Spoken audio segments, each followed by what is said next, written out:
नमस्कार दोस्तों, स्वागत है आप सभी का एक बार फिर से। दोस्तों सच्ची श्रद्धा से कमेंट्स में जरूर लिखे जय माता दी। दोस्तों आप सभी को नवरात्रि की बहुत बहुत शुभकामनाएं। नवरात्रि के ये दिन माँ आदि शक्ति दुर्गा को समर्पित है। इन दिनों में माँ दुर्गा के 9 अलग अलग स्वरूपों की पूजा की जाती है। इस बार माता रानी नवरात्रि में डोली पर सवार होकर अपने भक्तों के घर आएंगी। नवरात्रि का पावन अवसर माँ दुर्गा को प्रसन्न कर उनका आशीर्वाद प्राप्त करने के लिए ये समय सबसे प्रिय, अति उत्तम और बहुत ही खास माना जाता है। दोस्तों हम सभी चाहते हैं कि नवरात्रि के 9 दिनों तक माता रानी हमारे घरों में वास करे, हम पर प्रसन्न हो, हम पर सदैव अपना आशीर्वाद बनाए रखें। लेकिन क्या आप जानते हैं कि हमारे घरों में कुछ ऐसी चीजें होती है जिनकी वजह से माता रानी हमारे घर में प्रवेश नहीं करती। माता रानी को साफ सफाई बेहद पसंद है। टूटी फूटी खराब बंद चीजों के चलते घर में नकारात्मक ऊर्जा का प्रभाव रहता है और ऐसे में माता रानी का आगमन नहीं होता।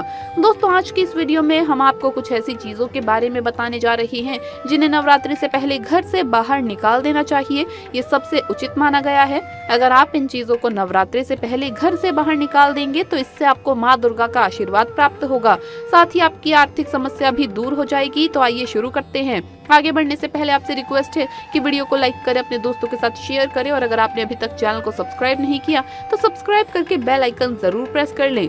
दोस्तों नवरात्रि के 9 दिन बहुत ही पवित्र होते हैं। नवरात्रि के इन 9 दिनों में आचार विचार और घर को साफ सुथरा और पवित्र रखना अति आवश्यक है। इसलिए नवरात्रि के 9 दिनों में ब्रह्मचर्य का पालन किया जाता है और तामसिक भोजन ग्रहण नहीं किया जाता। नवरात्रि के 9 दिनों में माता रानी के भक्तों को प्याज, लहसुन, मांस, मदिरा और अंडे से दूर रहना चाहिए। अधिकतर भक्त इन नियमों का पालन भी करते हैं, लेकिन वो एक गलती कर बैठते हैं। वो नवरात्रि के 9 दिनों में अपने घर इन अपवित्र चीजों को रख लेते हैं। ऐसा भूल कर भी नहीं करना चाहिए। भगवत पुराण के अनुसार नवरात्रि के 9 दिनों तक माता रानी अपने भक्तों के घर में वास करती है। अगर आप भी चाहते हैं कि माता रानी आपके घर में वास करे तो आप अपने घर के वातावरण को पवित्र रखें और नवरात्रि शुरू होने से पहले ही अपने घर से प्याज, लहसुन, मीट, अंडा और मदिरा को बाहर निकाल दे। अपने घर को साफ रखें। इन वस्तुओं को घर से बाहर निकालने के बाद अपने घर में गंगा जल का छिड़काव अवश्य करें। भगवत गीता में भगवान श्री कृष्ण कहते हैं, बगैर गंगा जल छिड़के कोई भी मंगल कार्य सफल नहीं माना जाता। गंगा जल का छिड़काव स्वयं भगवत गीता में श्री कृष्ण ने बताया था। या फिर आप गोमूत्र का भी अपने घर में छिड़काव कर सकते हैं। बस थोड़ा सा पानी में डाल लें और पानी का छिड़काव करें। इससे आपके घर का वातावरण पवित्र हो जाएगा। घर में मौजूद नकारात्मक ऊर्जा भी नष्ट हो जाएगी और जिस घर में वातावरण पवित्र होता है और नकारात्मक ऊर्जा नहीं होती, वहाँ माता रानी का वास सदैव होता है। नवरात्रि के पहले आप अपने पूरे घर की अच्छे तरीके से साफ सफाई कर ले। घर में जो भी फालतू सामान है, फटे पुराने कपड़े, उन्हें बाहर निकाल दें। घर में बेकार पड़ा सामान नकारात्मक ऊर्जा लाता है, इसीलिए गंदगी बिल्कुल भी ना करें। धूप दीप जलाकर वातावरण को स्वच्छ करें। दोस्तों माता के आगमन के लिए घर का दरवाजा जरूर सजाना चाहिए।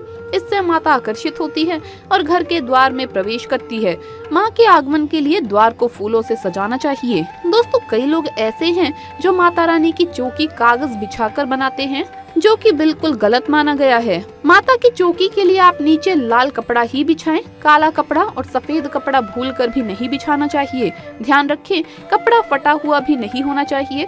दोस्तों अगर आपके घर में देवी देवताओं की खंडित मूर्तियां या फटा हुआ चित्र अगर हो, उसे किसी पवित्र नदी में विसर्जित कर दें, क्योंकि ऐसी मूर्तियां और चित्र दुर्भाग्य लाती है। देवी देवताओं की खंडित मूर्ति की पूजन ना करें और ना ही उन्हें घर में रखें, क्योंकि उन्हें घर में रखना बुरा माना जाता है।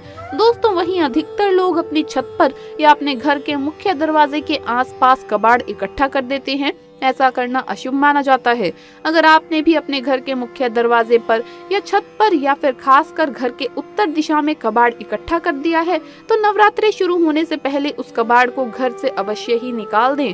दोस्तों अगर आपके घर कोई भी बंद घड़ी है तो नवरात्रि शुरू होने से पहले उसे अपने घर से हटा दें और नई घड़ी ले आएं या उसकी मरम्मत करवा लें। घड़ी को प्रगति का प्रतीक माना जाता है। बंद घड़ी समय के पीछे चलने वाली होती है, जो कि हमारे प्रगति में बाधा डालती है।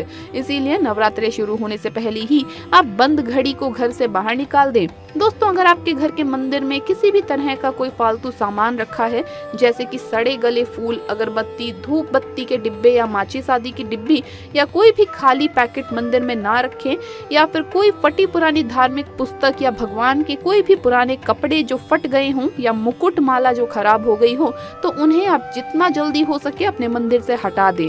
नवरात्रि से पहले आप अपने मंदिर की और मंदिर के आसपास की साफ सफाई अवश्य ही करें, तभी माता रानी की चौकी स्थापित करें। इसके साथ ही आप अपने धन रखने के स्थान की सफाई भी अवश्य करें, क्योंकि नवरात्रि के दौरान माता लक्ष्मी भी घर में प्रवेश करती है। धन रखने के स्थान पर किसी भी तरह का कोई भी फालतू सामान, टूटा हुआ सामान न रखें। धन रखने के स्थान को मंदिर की तरह ही साफ रखें। नवरात्रि के दौरान माता रानी की पूजा में कोड़ियों को शामिल करें। माता रानी के साथ साथ रोजाना कोड़ी का भी पूजन करें। इसके बाद आप कोड़ी को धन रखने के स्थान पर रख दें। ऐसा करने से बरकत हमेशा होती है। अगर आपके पास पुराने जूते चप्पल इकट्ठे हो गए हैं तो नवरात्रि से पहले उन्हें घर से बाहर निकाल दें। पुराने जूते चप्पल की अशुभता के कारण ही घर में नकारात्मक ऊर्जा आती है और घर में अशांति और कलह का माहौल रहता है। नवरात्रि आने से पहले घर से जाले निकालना ना भूलें। अगर जिस घर में मकड़ी के जाले होते हैं तो उस घर में माता रानी कभी भी वास नहीं करती। साथ ही साथ टूटे फूटे बर्तन अगर घर में पड़े हों या टूटा हुआ आईना भी अगर घर में हो तो उसे भी आपको निकाल देना चाहिए।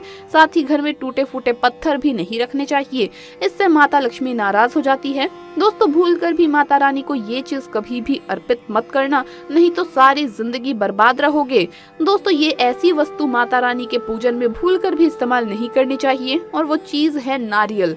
हिंदू धर्म में नारियल को समृद्धि, धन, श्रद्धा और सम्मान का सूचक माना जाता है। नारियल को श्रीफल भी कहा जाता है। नारियल को सुख समृद्धि में वृद्धि करने वाला माना जाता है। नारियल का हर मांगलिक कार्य में विशेष महत्व है। जैसा कि आप सभी जानते हैं कि माता रानी के कई मंदिरों में नारियल से बलि भी दी जाती है और माता रानी के पूजन में नारियल का इस्तेमाल हम सभी करते हैं। खासकर कलश की स्थापना नारियल रखकर ही की जाती है। माता रानी के पूजन में हम नारियल इस्तेमाल करते समय कुछ गलतियां कर बैठते हैं। दोस्तों नारियल कई प्रकार के होते हैं, एक हरा, दूसरा सूखा जिसके अंदर पानी होता है। जिस नारियल के अंदर पानी होता है माता रानी के पूजन में सदैव पानी वाला और जटा वाला नारियल ही इस्तेमाल करें। नारियल का पूर्ण होना जरूरी है, यानी नारियल चटका हुआ या टूटा हुआ नहीं होना चाहिए, क्योंकि साबुत नारियल ही पूर्ण और पवित्रता का प्रतीक है। साबुत नारियल ही सुख समृद्धि का प्रतीक होता है। साबुत नारियल को ही श्रीफल यानी कि माँ लक्ष्मी का फल कहा जाता है। नवरात्रि में माता रानी के कलश की स्थापना करते समय जटा वाला यानी पानी वाला नारियल ही कलश पर स्थापित करना चाहिए। साथ ही ये ध्यान रखना चाहिए कि नारियल को सदैव कलश के ऊपर लेटाकर रखना चाहिए। घट स्थापना करते समय कभी भी नारियल को खड़ा करके नहीं रखा जाता। नारियल को सदैव लेटाकर कलश के ऊपर रखा जाता है। साथ ही नारियल को स्थापित करने से पहले आप नारियल को लाल कपड़े में लपेट लें और उसके बाद उसके ऊपर चुनरी ओढ़ाकर ही आप नारियल को कलश के ऊपर स्थापित करें। शास्त्रों के अनुसार कलश के ऊपर जब सही तरीके से नारियल रखा जाता है तभी व्रत और पूजन का पुण्य फल प्राप्त होता है।